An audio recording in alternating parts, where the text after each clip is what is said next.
I first noticed something was off on a humid August evening. We lived just outside Columbus, Ohio, in a quiet neighborhood where the loudest sound after sunset is typically a chorus of crickets. That night, I sat at the kitchen table, swirling a cup of coffee, waiting for my wife, Megan, to return from what she claimed was a girls' night with her co-workers. She'd been pulling late nights a lot over the past few weeks, brushing it off with vague excuses. The calm exterior of our suburban life only seemed to amplify the unsettling quiet in our house. I told myself not to jump to conclusions, but my gut screamed otherwise. Megan wasn't the type to lie, or so I believed. She was always open about her schedule, where she went, whom she was with.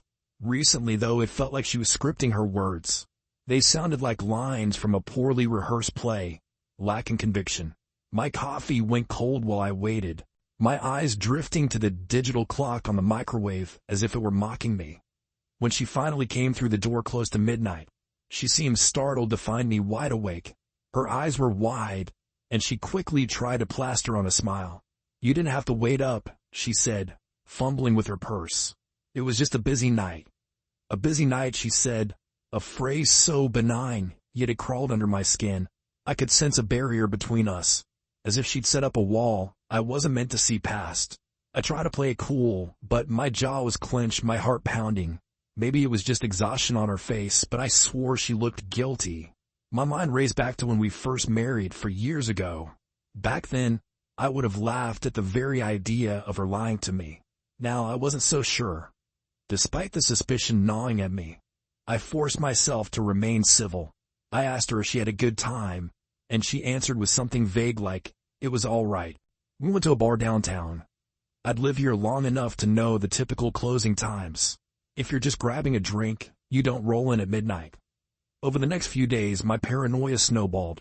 The distant looks, her phone buzzing more than usual, the cryptic text messages that made her purse her lips whenever I came near. I would catch her hunching over her phone, quickly locking the screen when I entered the room. None of these were solid proof of anything, but taken together, they painted a suspicious picture. I tried to confront her gently once, asking, "Is everything okay at work? You seem stressed." She brushed it aside, saying it was just deadlines and a new boss who demanded a lot of overtime. But her eyes darted away when she spoke. It was like there was an invisible line she was walking around, afraid I might step on it if I probed too deeply. That weekend, I found myself searching her car in the driveway, while she showered upstairs. I felt disgusting doing it, like I was invading her privacy. Yet a voice in my head told me I needed to see for myself.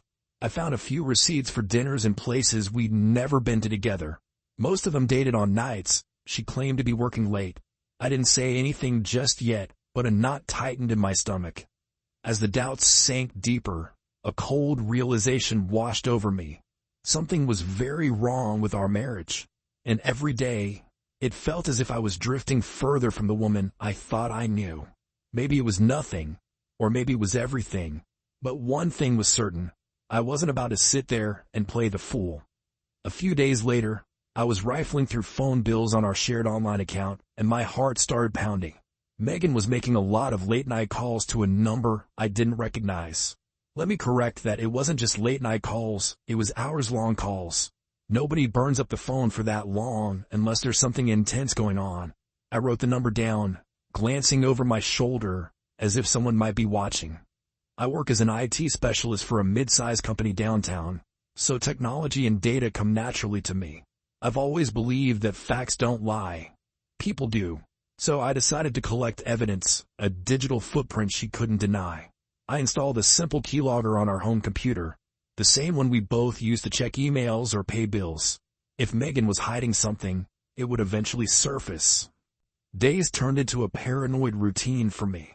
I'd go to work, pretend everything was fine, and then come home to a wife who was growing more distant by the minute.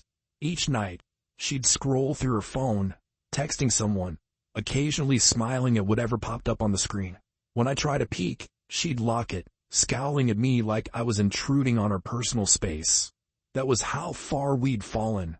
Me on one side of the couch, her on the other, separated by secrets. What tore me up inside was remembering how things used to be. We'd met in college at a campus volunteer event, of all places. It was so cliché. Eyes meeting across a crowded room, a shared laugh, the spark of instant chemistry. We were inseparable for years.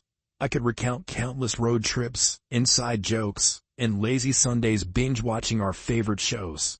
Somewhere along the line, life got complicated. I'd gotten busy with my career, she with hers, and it felt like the warm, beating heart of our relationship had turned cold and mechanical. Eventually, the keylogger data started showing new email addresses, chat sessions on suspicious platforms, and confirmations that the same mysterious number showed up in her messages. Screenshots revealed stolen moments of romance. Lines like, "I can't wait to see you again," or "Tonight was incredible." My skin burned reading them. I felt betrayed, enraged, and a little disgusted with myself for spying. I tried to maintain a facade of normalcy, though. The last thing I wanted was to tip her off before I had everything I needed. I needed time to figure out how far this had gone, and whether I was going to bury the marriage or salvage some pathetic remnant of it. But the more I discovered, the more it looked like she'd already demolished what we once had. Late one evening, I traced the number to a man named James living across town. I even searched his name on social media. Sure enough, Megan was following him, liking his posts. Little breadcrumbs of an intimate connection she'd never mentioned. I didn't know who he was to her, but I had my suspicions. The man seemed like some self-styled entrepreneur who posted pictures of fancy cars and gym selfies. Knowing the specifics made it all feel more brutal. It was one thing to suspect a nameless, faceless intruder in our marriage. It was another to see a real person with a family name and corny motivational quotes on his profile. This was the man she was sharing her nights with, while I sat alone in our living room, waiting for her to come home. I confronted her indirectly once more, testing her reaction. I said I'd heard from a friend that a guy named James was seen dropping her off at a diner near her office. Her face froze for a second before she put on that feigned offense, telling me I must be mixing things up. But the brief panic in her eyes told me everything I needed to know. She was lying, and she wasn't even good at hiding it anymore. In that moment, I realized I wasn't just suspicious. I was right. The confrontation was inevitable. I'd seen the receipts, uncovered the calls, and read the incriminating messages. Now, I just needed a moment when we were both in the same room, without her scurrying away under another flimsy pretext. That opportunity came on a bleak Wednesday night. Rain pelted the roof, thunder rumbled in the distance, and the storm outside somehow matched the storm raging in my head. I waited for her in the living room, arms folded, heart pounding with adrenaline. When she walked in, she smelled of cheap perfume that wasn't hers, probably some air freshener from his car, or worse, a woman's fragrance left behind on him. It disgusted me. She barely got her coat off before I barked, "You seeing someone else?" She froze. The color drained from her face, making it obvious I'd hit the bullseye. Megan tried to act shocked, outraged even. "What the hell are you talking about?" she spat, but her voice shook like a leaf in the wind. I shot back with a sarcasm-laced monologue that laid out every detail I'd gathered. The phone number, the texts, the night she claimed to work late, and the dinner receipts I found in her car. Her eyes flickered with fear and anger. She realized she couldn't deny it all. "Who was he?" I demanded, my voice echoing in the quiet house. The air was thick enough to choke on. She hesitated for a moment, then mumbled, "He's just a friend from work."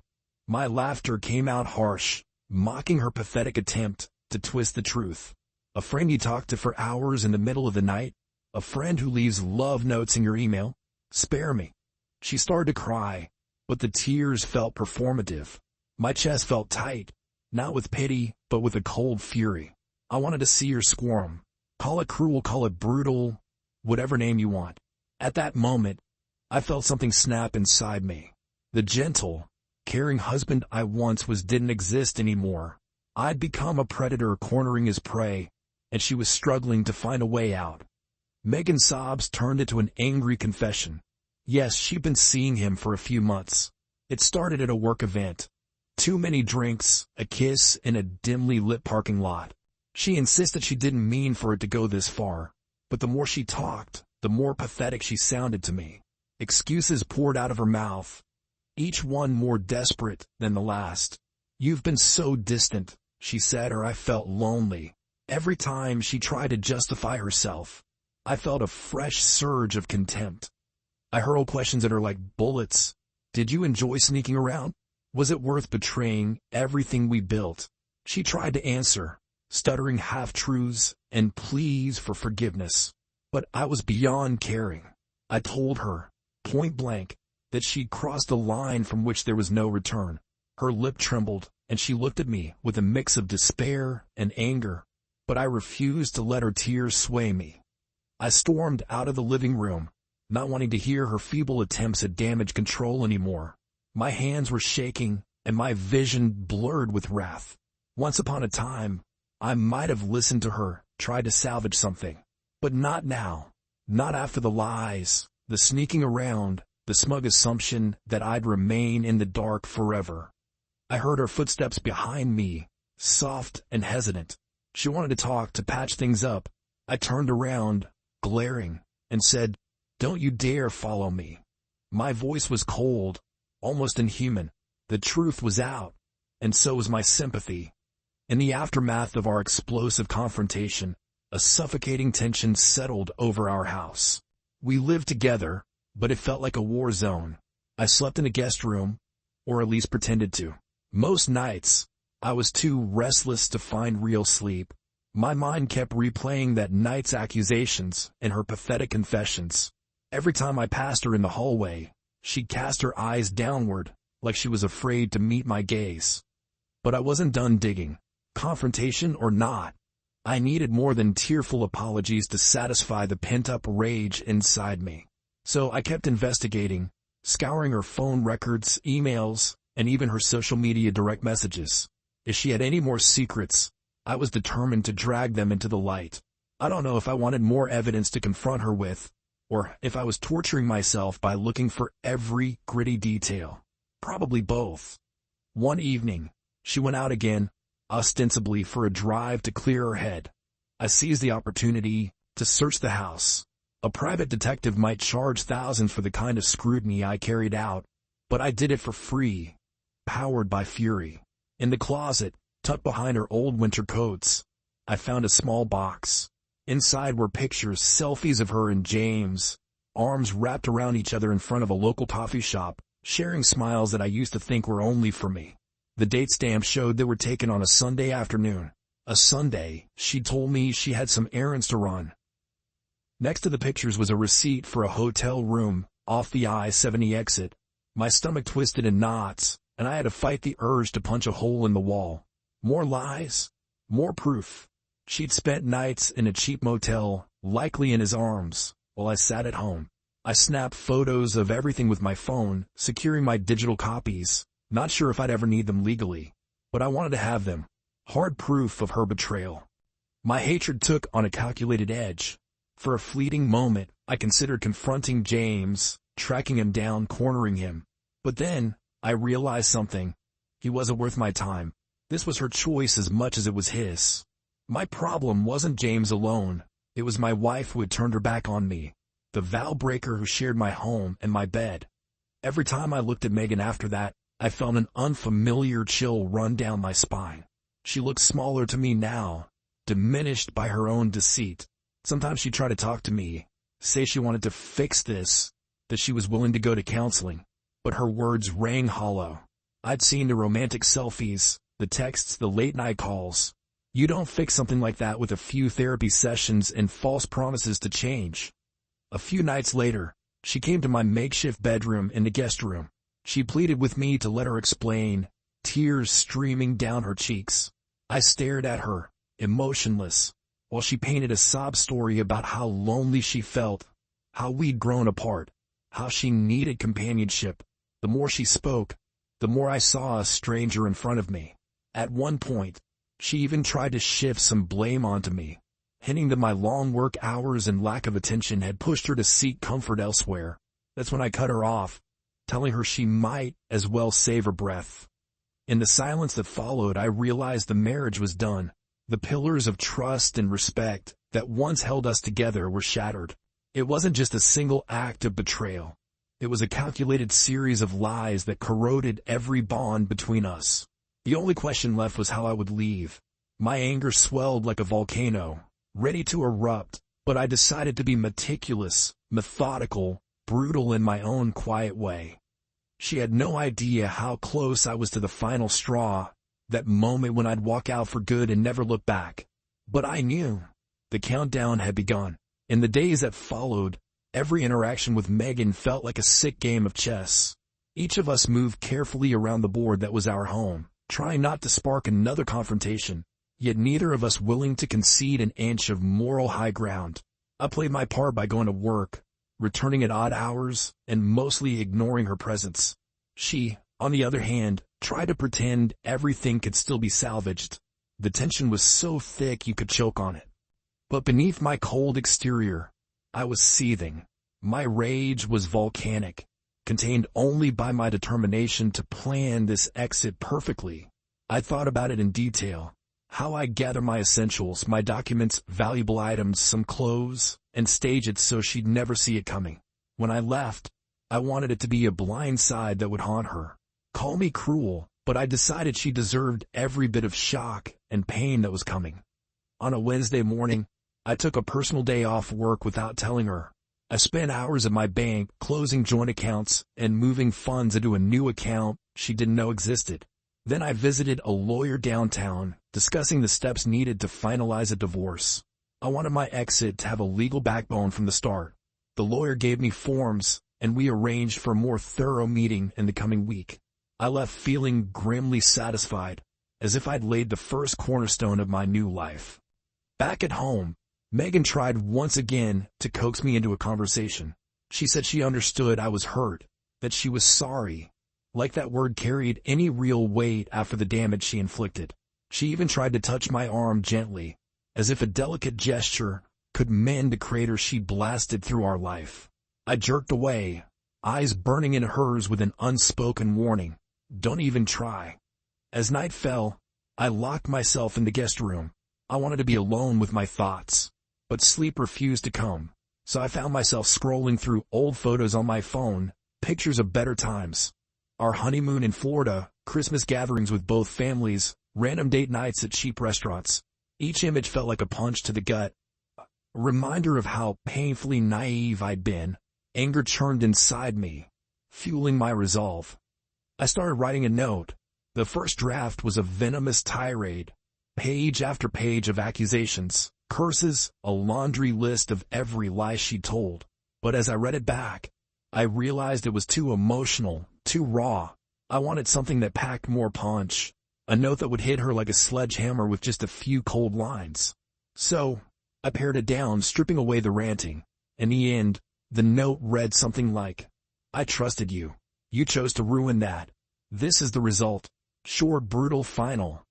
Leaving the wedding ring behind was a last-minute decision.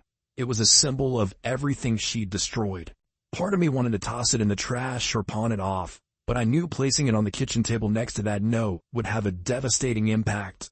Let her see the cold, gleaming band that once meant forever, now reduced to another piece of abandoned metal. Let her hold it in her hand and feel the emptiness of her choices. All that was left was to execute the plan. I pictured it step by step. Pack the car at dawn, lay the ring and note on the table, lock the door, and vanish. I didn't need to shout. I didn't need to fight. This was my final blow, calculated, silent, and leaving her with the aftermath she created. My decision was sealed. Tomorrow, I'd be free. The morning came draped in a gray, wintry light. Even though the calendar still said September, I woke up before the sun rose, adrenaline pumping through my veins. My actions were resolute, no second-guessing, no tears, and definitely no goodbyes. Over the past weeks, I'd mentally rehearsed this departure like a soldier preparing for a covert operation. Every detail was scripted. I moved through the house as quietly as possible. I took only the essentials, my clothes, my computer, and important paperwork. I left behind most of the furniture, and anything she'd likely notice was missing until after I was gone. With each box I carried to my car, it felt like a weight lifted from my chest. The humiliations of the past few months, the lying, the anger, the gut-wrenching betrayal. All of it began to fade in the chill of the dawn air. Megan was still asleep, or at least pretending to be, in the master bedroom. Part of me wondered if she sensed what was happening but lacked the courage to come out and face me. Fine, that was her choice. I didn't need another shouting match.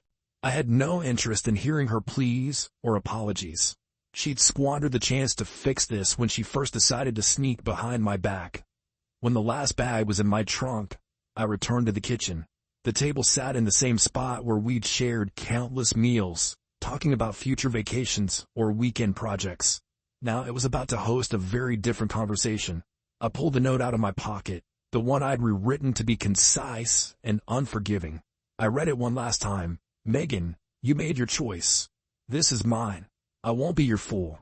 With a steady hand, I placed my wedding ring beside it. That circle of gold once represented unity, love, and loyalty. Now, it was nothing but a hollow token of a broken vow. My eyes flicked around the kitchen, remembering how it used to look before distrust and resentment took over. It was surreal to think I was standing at the threshold of our shared life, about to obliterate it in one swift moment. I glanced at the hallway leading to the master bedroom. No sound, no movement. A part of me almost wished she'd appear, if only to see the look on her face when she realized she'd lost everything. But another part was grateful for the silence. I felt a grim satisfaction in leaving without the messy drama of a final confrontation. Stepping out onto the porch, the crisp morning air stung my lungs. The sun was just beginning to rise, painting the sky with muted oranges and purples. I locked the door behind me with a click that felt far too final. I walked to my car, each footstep feeling heavier than the last, yet also strangely liberating. Sliding into the driver's seat, I didn't look back at the house. I didn't need to see it anymore. I pulled out of the driveway and onto the street, where the streetlights still glowed like weary sentinels. My mind was a whirlwind of emotions. Anger, relief, perhaps even a sense of triumph. The city was quiet at this hour, unaware that one more marriage had disintegrated during the night. My phone buzzed once. Maybe it was her. Or maybe it was just some random notification. I ignored it. The only thing that mattered now was getting as far away as possible, starting a new chapter one never asked for, but was forced to write. As I merged onto the interstate, I could almost feel the invisible chain snapping behind me. I had done exactly what I set out to do. Left my wedding ring and a note on the table for my cheating wife, then vanished without a trace. She could keep the memories, the guilt, and that ring if she wanted. I carry only the lessons learned, though they came at a brutal cost. I didn't know where I was going exactly, but I knew one thing for sure. Anywhere was better than staying with a wife who betrayed me.